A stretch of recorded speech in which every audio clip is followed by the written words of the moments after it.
अस्सलाम वालेकुम व्यूअर्स, मैं हूं समीना पाशा। उम्मीद है आप लोग खैरियत से होंगे। व्यूअर्स, कुछ अहम खबरें और अपडेट्स लेकर इस व्लॉग में आपके सामने हाजिर हैं जनाब।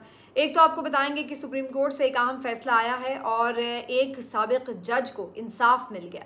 इसके ऊपर बात करते हैं। इसके साथ साथ जनाब आपको अपडेट देंगे कुछ इमरान खान साहब की मुलाकात जो नहीं करवाई जाती और उसमें हर्डल्स लाई जाती हैं, उसके ऊपर तौहीन अदालत के नोटिस भी हुए हैं। शेर अफजल मरवत साहब अलग से भी एक दरख्वास्त को फॉलो कर रहे हैं जिसमें ऑनलाइन मुलाकात के हवाले से इजाज़तनामे की बात हुई थी, लेकिन वो भी नहीं करवाई जा रही। तो उसके अंदर बड़े अहम रिमार्क्स जज साहब के आए हैं, वो आपके साथ शेयर करेंगे और उसका पूरा कॉन्टेक्स्ट भी समझने की कोशिश करेंगे। इसके साथ साथ जनाब आपको बताएंगे सेनेट इलेक्शन में अब किसके कागजात मुस्तरद और किसके मंजूर हुए हैं, ज़िमनी इलेक्शन में भी।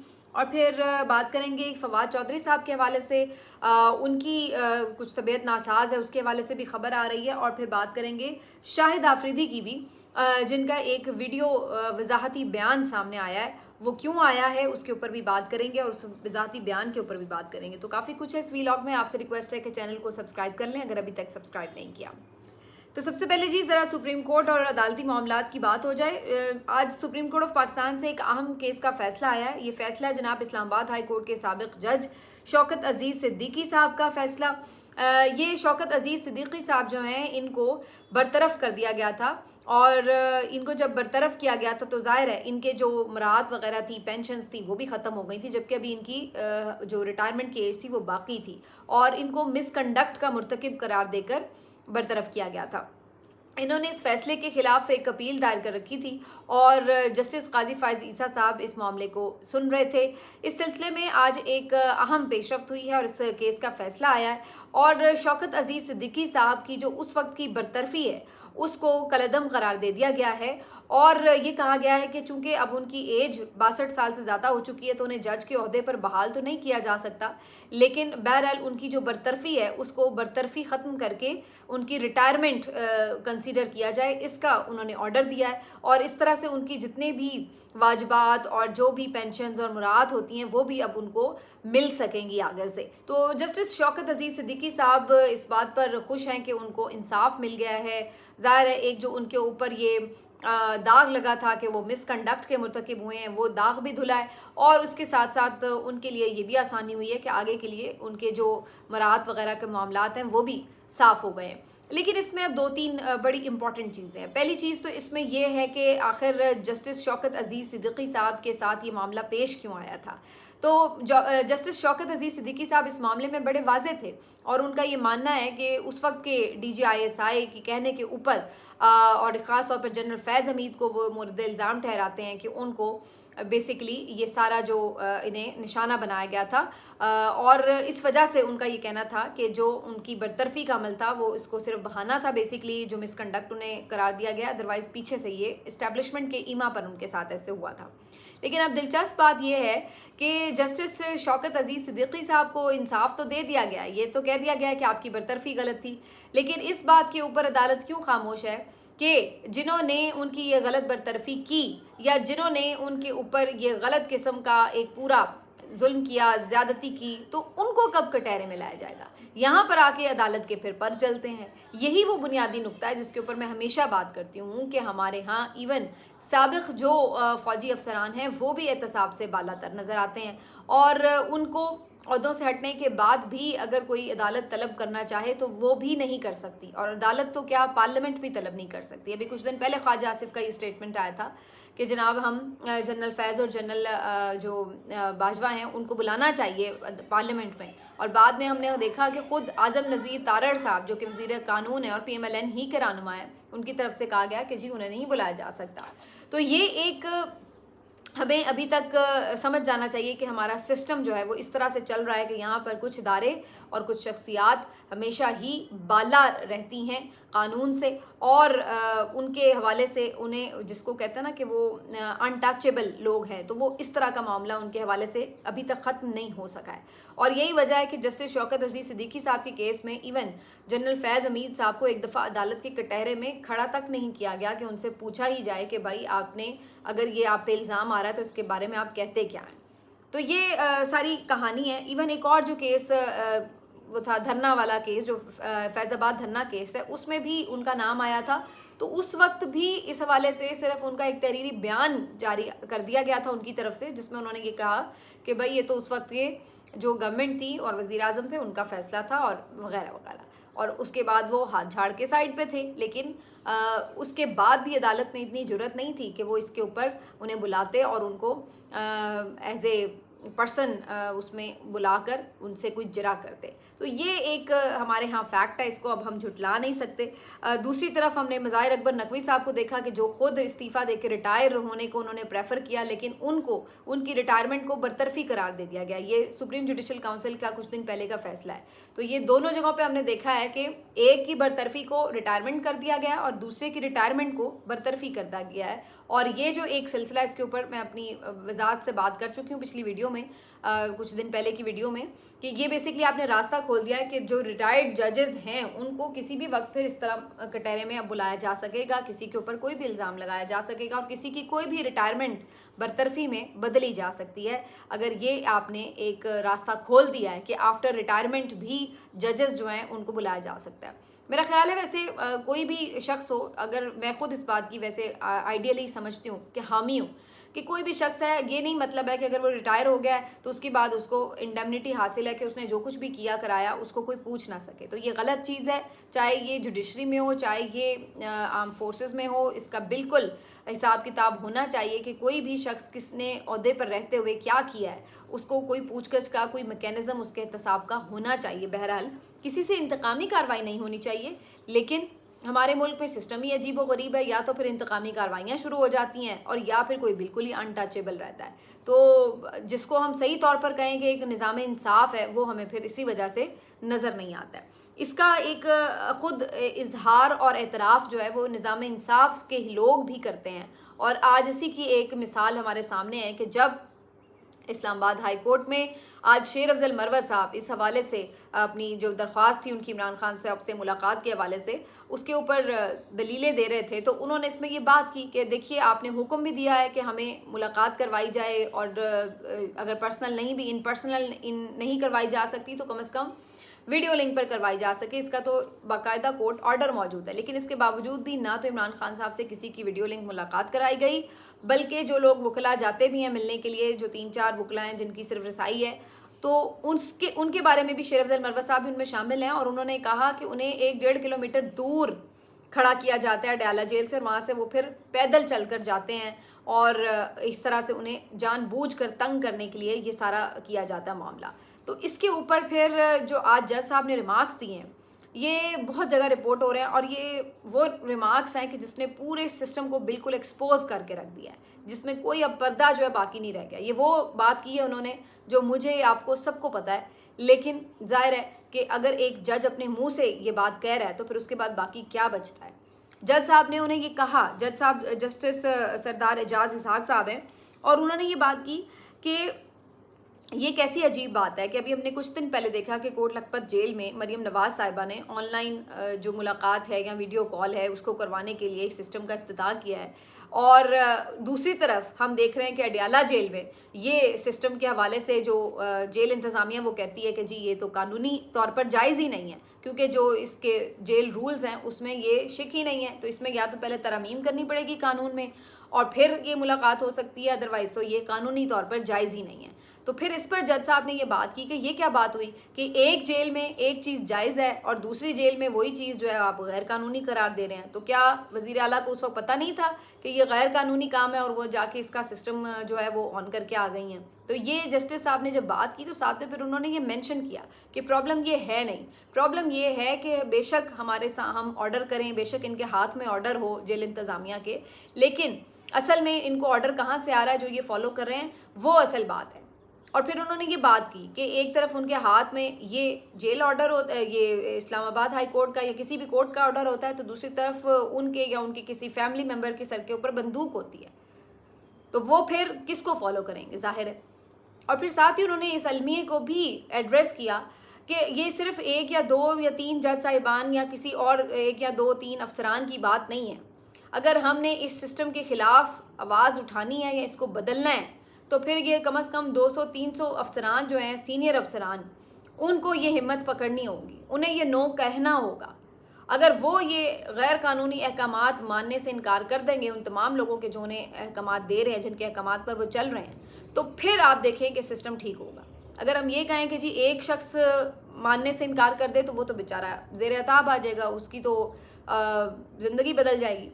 तो ये तो एक शख्स के करने की बात नहीं है। 200-300 अगर अफराद ये करें, गैर कानूनी अहकामात पर अमल दरामद से इनकार कर दें, फिर आप देखिए कि पाकिस्तान की तकदीर बदल सकती है। और ये बेसिकली वो की बात है जो कि जस्टिस साहब ने की है, और ये मैं आपको पहले कई दफ़ा कह चुकी हूँ। अगर आप मेरे रेगुलर व्यूअर हैं तो आपको इस बारे में आइडिया होगा कि मैं हमेशा ये बात कहती हूँ कि चाहे मीडिया की बात हो, चाहे पुलिस की बात हो, चाहे इंतज़ामिया की बात हो, जब तक ये बहैसियत मजमूई हमारे अंदर ये करेज नहीं आएगी, और जब तक बहैसियत मजमूई हमारे अंदर ये गैरत नहीं आएगी कि हमने कोई गैर कानूनी काम नहीं करना है और फिर हमने मिलकर उसके ऊपर खड़े होना है, तो उस वक्त तक हम लोग इसी तरीके से हाँके जाएंगे जैसे हम हाँके जा रहे हैं, भेड़ बकरियों की तरह। चाहे वो ये सिविल सर्विस के लोग हों, चाहे वो पुलिस वाले हैं, मीडिया वाले हैं, कोई भी हैं। क्योंकि अगर कोई एक दो बेचारे सरफिरे इनकार करते हैं और डट के खड़े हो जाते हैं, तो उनको तो या तो अरशद शरीफ बना दिया जाता है या इमरान रियाज बना दिया जाता है। तो जब तक सारे खड़े नहीं होंगे तो फिर यही होगा। तो जो खड़ा हो रहा है वो या असद तूर है या वो इमरान रियाज है, और वो एक एक करके पकड़ में आते हैं और उसके बाद फिर क्या होता है। तो ये जो बात है, यही बात मैं इंतज़ामिया की तरफ से कहती हूँ कि ये पुलिस वाले जो इस तरह खुले आम बदमाशियाँ करते फिर रहे हैं, और कुछ तो नहीं करना चाहते, मजबूर हैं, लेकिन कुछ जो हैं वो फिर उनको अब आदत भी हो गई कि यार ये तो अच्छा काम है किसी के सर के ऊपर बदमाशी करना। तो वो दोनों तरह है। तो इस पर शेर अफजल मरवत साहब का ये कमेंट भी रिपोर्ट हुआ है कि फिर उन्होंने भी कहा कि अगर 100-200 खुद नहीं इनकार कर रहे अहकामात मानने से, तो अदालत उन 100-200 को अगर जेल में डाल दे फिर भी निज़ाम ठीक हो सकता है। और ये बात भी दुरुस्त है। जस्टिस बाबर सत्तार साहब ने एक फ़ैसला किया है तो उसका हमें कुछ ना कुछ इम्पैक्ट नज़र आता है कि किसी को ये थोड़ा सा तो ध्यान में आए कहीं कि भाई हमें भी कोई पूछ लेगा, हमें भी कोई जेल में डाल सकता है अगर हमने अदालत के अहकामात नहीं माने। तो अदालतें जब तक अपनी पावर को नहीं असर्ट करवाएंगी उस वक्त तक ये बात नहीं बनेगी। दोनों बातें ज़रूरी हैं। पावर असर्ट करने के लिए अदालतों को भी स्टैंड लेना चाहिए, और दूसरी तरफ जो पावर को एग्जीक्यूट कर रहे हैं इंतज़ामिया के अफसरान, उनको भी स्टैंड लेना पड़ेगा। फिर ही आप इस चुंगल से, इस सिस्टम के चुंगल से निकल सकते हैं, वरना ये आप इसी तरह गुलामों की तरह फिर जीते रहें और इसी तरह फिर बंदूक की नोक पर आपके साथ जो है जो मर्ज़ी आपसे फ़ैसले लेते रहें। अब जी फवाद चौधरी साहब के हवाले से एक सीनियर सहाफ़ी आमिर सईद अब्बासी साहब का ट्वीट मैंने देखा, जो ये बता रहे थे कि उनकी खुदा न खास्ता दिल में तकलीफ़ हुई है और उनकी जो तबीयत है वो ठीक नहीं है, और उसके बाद फिर उनका चेकअप वगैरह करवाया गया। जेल के डॉक्टर्स हैं, उन्होंने उन्हें चेकअप किया है वगैरह वगैरह। लेकिन फिर उसके बाद मैंने चौधरी फवाद हुसैन साहब के ही ट्विटर हैंडल से उस ट्वीट के ऊपर ये दिलचस्प ट्वीट देखा कि हम ऐसा दिल ही नहीं रखते, और साथ ही उन्होंने कहा कि हम डट कर खड़े थे, खड़े हैं और खड़े रहेंगे। तो ये फवाद चौधरी साहब की तरफ से ट्वीट है। मेरा ख्याल है वो ख़ुद तो ज़ाहिर फ़ोन यूज़ नहीं कर रहे, लेकिन उनके बिहाफ पर किसी ने भी, उनकी फैमिली में से मे भी ये ट्वीट किया हो। तो बेसिकली ये खबर अब क्या है, बज़ाहिर इससे यही नज़र आ रहा है कि फवाद चौधरी साहब की तबीयत दुरुस्त है, ठीक है, या शायद उनकी जो तकलीफ़ के हवाले से ख़बर थी वो शायद उस तरह से दुरुस्त नहीं थी, और इसीलिए उन्होंने उसकी तरदीद भी की है। लेकिन उसके साथ साथ उन्होंने एक मैसेज भी दे दिया इसमें कि हम खड़े थे, खड़े हैं और खड़े रहेंगे। तो फवाद चौधरी साहब का जो मामला है वो बड़ा इंटरेस्टिंग है, क्योंकि ऐसा भी नहीं है कि उन्होंने बाकायदा एक प्रेस कॉन्फ्रेंस करके ये ऐलान कर दिया हो कि वो स्टिल पीटीआई का हिस्सा हैं, लेकिन बाकी जितनी भी अलामतें और इशारे हैं वो सारे यही कह रहे हैं कि जी हम पीटीआई में हैं। मिसाल के तौर पर मैंने आपको कुछ दिन पहले भी बताया था कि जो उनके भाई फराज चौधरी हैं, उन्होंने शेर अफजल मरवत साहब की इस बात पर कि जी फवाद चौधरी साहब को नहीं लिया जाएगा वापस पार्टी में, तो उन्होंने बड़ा ठीक ठाक उन्हें लताड़ा था इस बात के ऊपर। और इसी तरीके से जो हैं फैसल चौधरी साहब, वो भी इस बात का इजहार कर चुके हैं कि भाई पीटीआई के साथ ही सियासत है हमारी, तो ये उन्होंने भी इस बात का जिक्र किया। फिर इमरान खान साहब के केसेस की हेयरिंग हो रही है, तो उसमें जो पूरी फैमिली है फवाद चौधरी साहब की, उनके चचा, उनके भाई, उनके कज़न, ये सब जो हैं वहाँ पर मौजूद होते हैं हेयरिंग के मौके पर, जब बाकी पीटीआई के मेंबरान आए होते हैं। तो ये सारे इशारे तो यही हैं कि फवाद चौधरी साहब अपने आप को पीटीआई का हिस्सा ही समझते हैं और अपनी सियासत को पीटीआई में देखते हैं। लेकिन क्या पीटीआई में उनके लिए वही स्पेस है या उन्होंने उन्हें एक्सेप्ट कर लिया हुआ है, ये अभी एक क्लैरिफिकेशन आनी बाकी है, क्योंकि पीटीआई की तरफ से अभी तक ऐसी कोई पॉजिटिव रिस्पांस जो है वो मैंने नहीं देखा है। लेकिन मेरे अपना ज़ाती ख़्याल है कि बज़ाहिर यही नज़र आ रहा है कि चौधरी साहब ने एक दबाव में या कुछ ज़ाहिर है जिस तरह सबको मुख्तलिफ थ्रेट्स थे उसके पेश नज़र ट्वीट ज़रूर किया, लेकिन उन्होंने पीटीआई के ख़िलाफ़ जाके कोई काम नहीं किया, ना ही इमरान खान के ख़िलाफ़ किसी किस्म का कोई स्टेटमेंट दिया। और अभी तक भी जो वज़ीर अताब हैं, वरना देखिए ना 3-4 महीने उनको भी हो रहे हैं अब जेल में, तो वो किस बात की सज़ा काट रहे हैं और कितना तकलीफ़ दे है उनके बच्चों को। जब हम देखते हैं उनके साथ वो मिलते हैं, वो बेचारे क्या सोच रहे हैं इस निज़ाम के बारे में। और जेन्युइनली फवाद चौधरी साहब का कोई केस नहीं है जो मैंने अपनी तरफ से भी इस चीज़ के ऊपर सारा देखा है, वो सारे इनके झूठे और बोगस केसेस हैं। लेकिन सज़ा सिर्फ किस बात की मिल रही है कि इमरान खान के ख़िलाफ़ जाके इलेक्शन क्यों नहीं लड़ा, इमरान खान के ख़िलाफ़ बातें क्यों नहीं की, इमरान खान के ख़िलाफ़ या पीटीआई के ख़िलाफ़ आप दूसरी पार्टी में जाके मुतहरिक क्यों नहीं हुए। तो ये बेसिकली उनके ऊपर गुस्सा है और वो ये करने के लिए तैयार नहीं थे। और यही वजह है कि इसकी दोनों वजूहत थी। एक तो ज़ाहिर है उनकी अपनी एक एफिलिएशन भी थी खान साहब से भी, पार्टी से भी, जहाँ पे उन्होंने इतना अरसा गुजारा, और दूसरा उन्हें भी अवाम की नब्ज़ का पता है कि अवाम किधर खड़ी है। तो कोई भी सियासतदान क्यों अवाम की मुखालिफत में जाके खड़ा होना चाहेगा। तो इस वजह से वो रजिस्ट कर रहे हैं और उस रजिस्टेंस की उन्हें सज़ा मिल रही है। तो ये जी फवाद चौधरी साहब की कहानी है। और अब ज़रा कहानी सुना दें आपको शाहिद खान आफरीदी साहब की। शाहिद आफरीदी साहब जो है पहले भी 2-3 दफ़ा तनकीद की जद में रहे, जब उन्होंने इमरान खान साहब के हवाले से कोई गैर ज़रूरी बात कर दी, या फिर इवन वज़ीर आज़म उस वक्त के शहबाज शरीफ साहब के हवाले से भी बड़ी तारीफ़ी कुछ बातें कर दी, तो उसके ऊपर लोगों ने बड़ा उन्हें तनकीद का निशाना बनाया। फिर उसके बाद अभी रिसेंटली भी उन्होंने इसी तरह जब दोबारा शहबाज शरीफ साहब वज़ीर आज़म बने हैं तो फिर उन्होंने उन्हें मुबारकबाद भी दी। कुछ 1-2 स्टेटमेंट्स उनके और भी मैंने देखे, लेकिन मेरा नहीं ख्याल है कि वो स्टेटमेंट उन्होंने दिए हैं।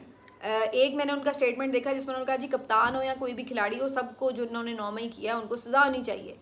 तो ये स्टेटमेंट चल रहा था जिसके ऊपर काफ़ी उन पर तनकीद भी हो रही थी, लेकिन बाद में फिर शाहिद आफरीदी ने उस स्टेटमेंट के ऊपर एक तरदीदी बयान जारी किया कि ये स्टेटमेंट मेरा नहीं है, और अगर मैंने देना हो तो मेरे पास ट्विटर हैंडल मौजूद है, सोशल मीडिया मौजूद है, मीडिया मौजूद है, मैंने जो भी कहना होगा मैं उसके ऊपर आके कह लूँगा। तो ये बात उन्होंने ओन नहीं की कि ये बात उन्होंने की है, लेकिन उनके ऊपर गुस्सा इस बात का ज़रूर था कि वो दोबारा इस सारे सेटअप के हवाले से बड़े पॉजिटिव होकर और बड़ी उस तरीके की तारीफ़ी बातें कर रहे थे।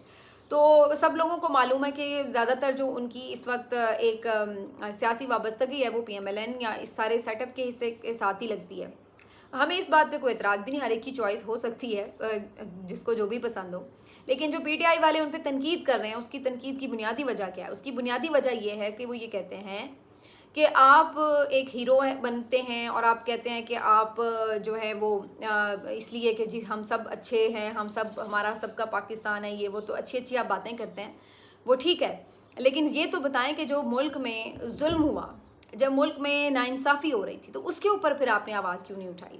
अगर आप इतनी ही एक इंडिपेंडेंट आवाज़ हैं तो फिर आप उस वक्त भी आवाज़ उठाते, जब ख़वातीन जो पीटीआई की हैं उनके साथ जुल्म हो रहा था, जब पीटीआई के साथ सियासी तौर पर पूरे इलेक्शन प्रोसेस में जो कुछ होता रहा है, तो फिर आप उस वक्त भी एक अल्फाज कोई मुंह से निकाल देते तो सब कहते हैं कि हाँ भाई बेशक वो उनके हवाले से अच्छी बात की बात करते हैं, तो जो इनके साथ ज़्यादती हो रही है उसके ऊपर भी आवाज़ उठा रहे हैं। तब तो आप एक लफ्ज़ नहीं बोले, बल्कि बहुत सारे लोगों का तो ये ख्याल है कि आप बेनिफिशरीज़ में से हैं।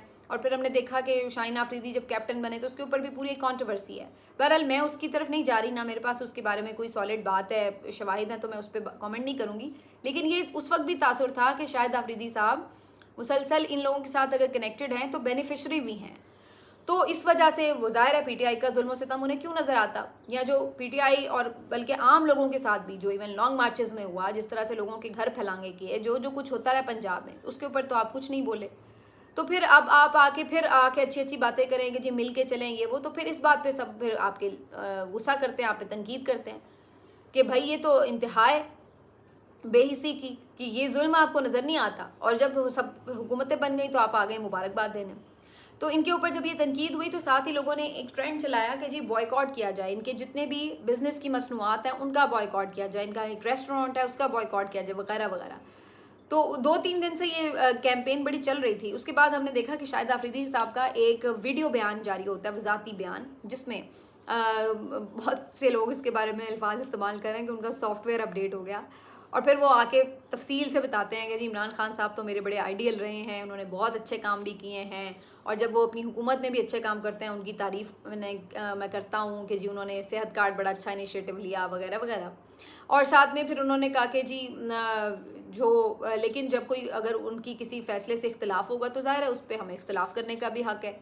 लेकिन साथ ही फिर उन्होंने कहा कि जो शहबाज शरीफ साहब को मुबारकबाद देने की वजह थी वो ये थी कि जी अब वो हमारे मुल्क के वज़ीर आज़म हैं, तो अगर हम उनको रिस्पेक्ट नहीं देंगे तो बाहर दुनिया उन्हें कैसे रिस्पेक्ट देगी। बेसिकली ये चीज़ ज़रूरी इसलिए है कि अगर हम अपने मुल्क की ये चाहते हैं कि रिस्पेक्ट हो तो जो हमारे मुल्क की नुमाइंदगी करता है हमें उसको इज़्ज़त देनी चाहिए। तो ये शाहिद अफरीदी साहब लॉजिक लेके आए थे।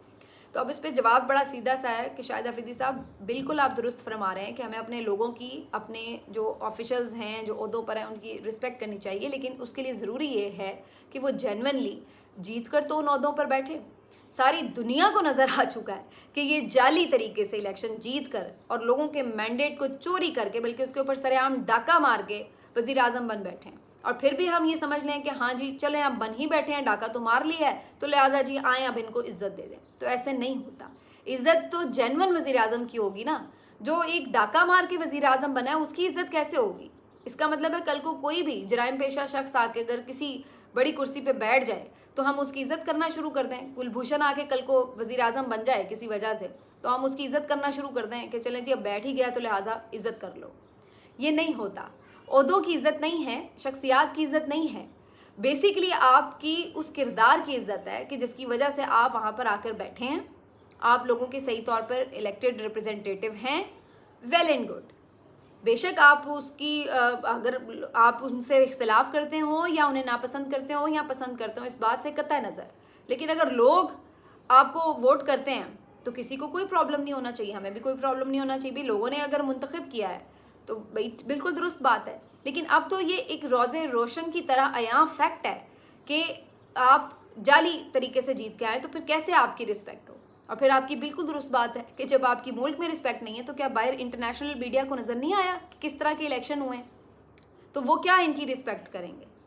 तो ये इस तरीके से ये जो मफाहमत के कवर के अंदर बहुत सारे लोग सही और गलत मिक्स करके एक देग पका देते हैं और फिर बाद में कहते हैं कि सब खा लें, तो ऐसा मुमकिन नहीं है। ये बहुत कड़वी देग हो चुकी है, इसको खाना इतना आसान नहीं है।